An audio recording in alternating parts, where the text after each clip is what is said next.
Dear comrade, hooray! I'm a Fabian. That's a socialist who's willing to wait. We don't want the social revolution to come tomorrow morning. It would be too upsetting. We want it to come very gradually in the distant future when we shall all be prepared and able to sustain the shock. In the meantime, we must be getting ready by instituting industrial, educational, and orphan asylum reforms. Yours with fraternal love, Judy. Monday, 3rd hour. February 11th. Dear DLL, don't be insulted because this is so short. It isn't a letter, it's just a line to say that I'm going to write a letter pretty soon when examinations are over. It is not only necessary that I pass, but pass well. I have a scholarship to live up to. Yours, studying hard, J.A. March 5th.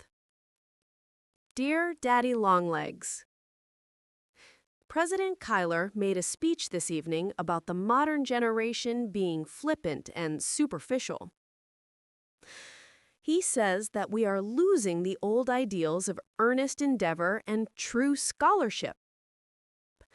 And particularly is this falling off noticeable in our disrespectful attitude towards organized authority.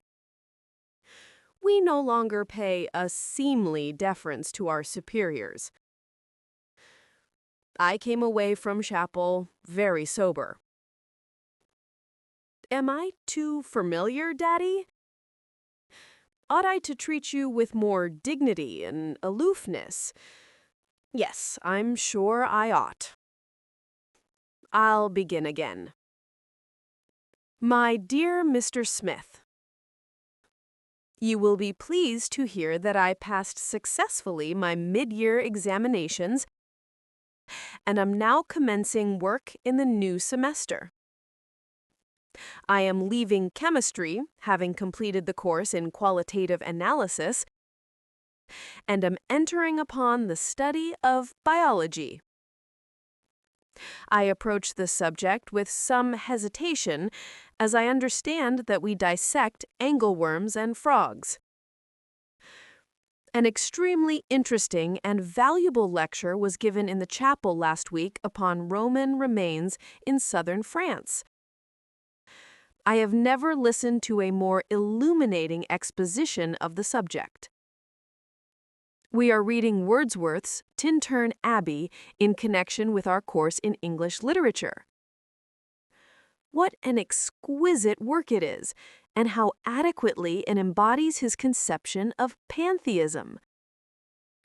The Romantic movement of the early part of the last century, exemplified in the works of such poets as Shelley, Byron, Keats, and Wordsworth, appeals to me very much more than the classical period that preceded it.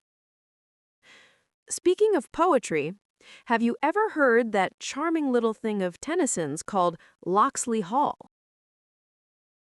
I am attending gymnasium very regularly of late. A proctor system has been devised, and failure to comply with the rules causes a great deal of inconvenience. The gymnasium is equipped with a very beautiful swimming tank of cement and marble, the gift of a former graduate.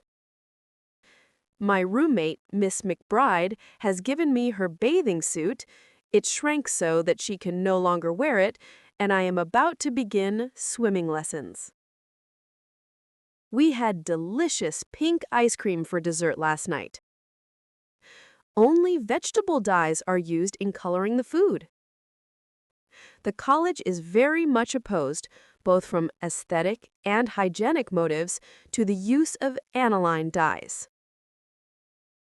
The weather of late has been ideal, bright sunshine and clouds interspersed with a few welcome snowstorms. I and my companions have enjoyed our walks to and from classes, particularly from.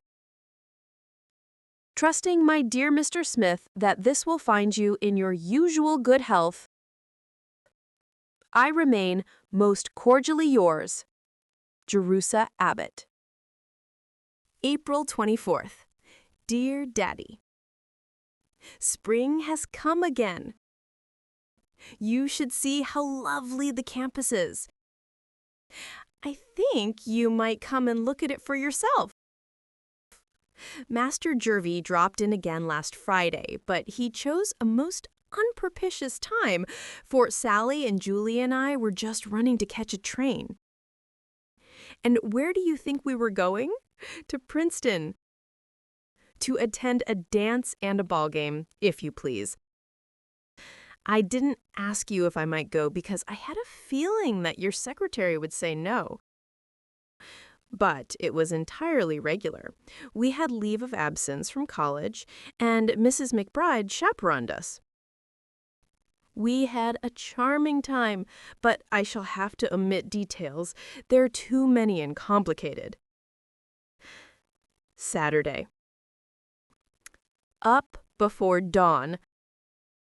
The night watchman called us, 6 of us, and we made coffee in a chafing dish. You never saw so many grounds.